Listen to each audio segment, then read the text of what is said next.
Nama saya Fatimah Syahbangga, kelas 4 dari SD Juara Cilegon.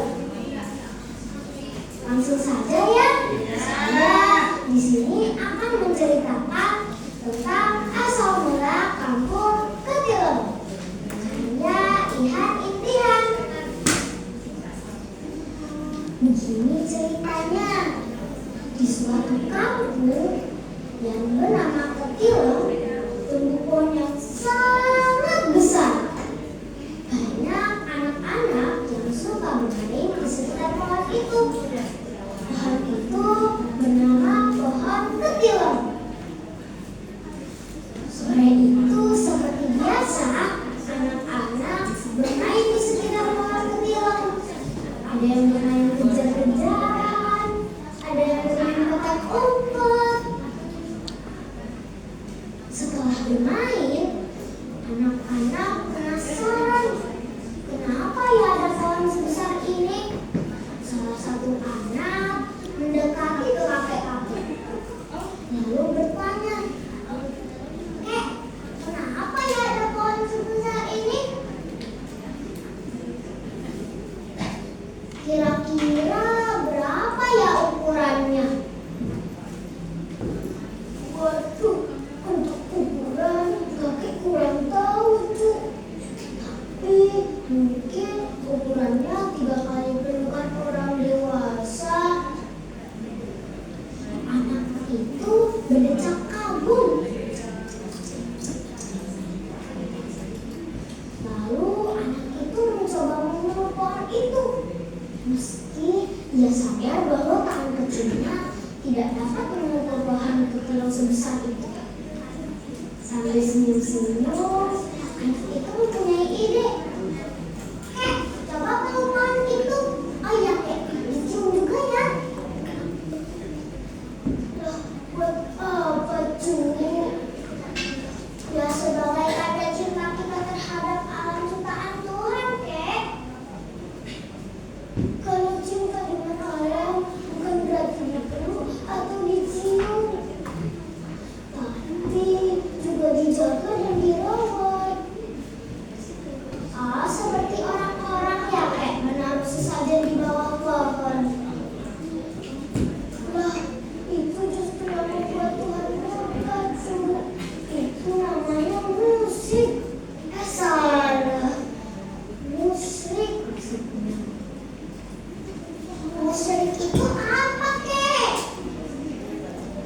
Musrik itu menyekutukan Tuhan, menganggap ada kekuatan yang melebihi Tuhan. Padahal yang membuat pohon Ketilem sebesar itu adalah Tuhan.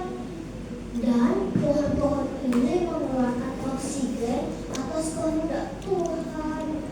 Akan hidup. Udaranya sejuk kan? "Iya, Kek, sejuk banget udaranya.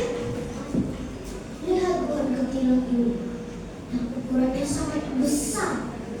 Ketika siang hari, dalamnya bisa sampai ke kampung tetangga loh." Anak-anak yang mendengar penjelasan kakek terkagum. Mereka tersenyum. Sampai tidak terasa hari menjelang maghrib. Kakek itu menyuruh anak-anak untuk pulang dari mandi. Anak-anak itu mematuhi perintah kakek. Hingga pada suatu hari, Belanda datang ke kampung Ketilem dan berencana menebang pohon itu untuk dijadikan proyek pembangunan rel kereta api.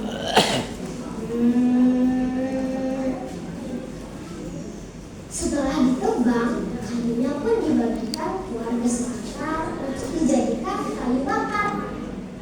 Karena pohon yang ditebang sangat besar, maka kayu yang dihasilkan juga banyak.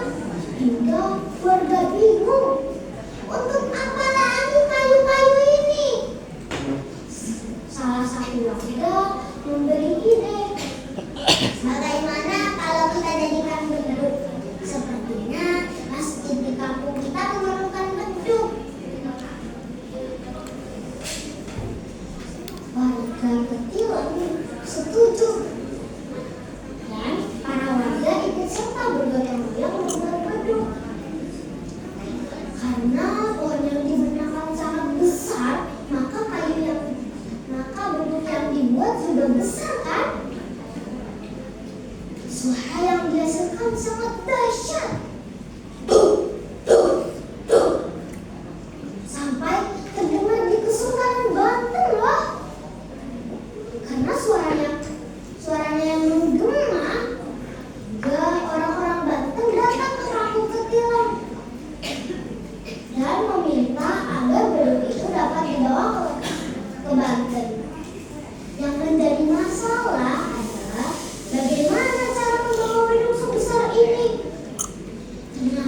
tidak mengeluarkan suara saat ditabuk.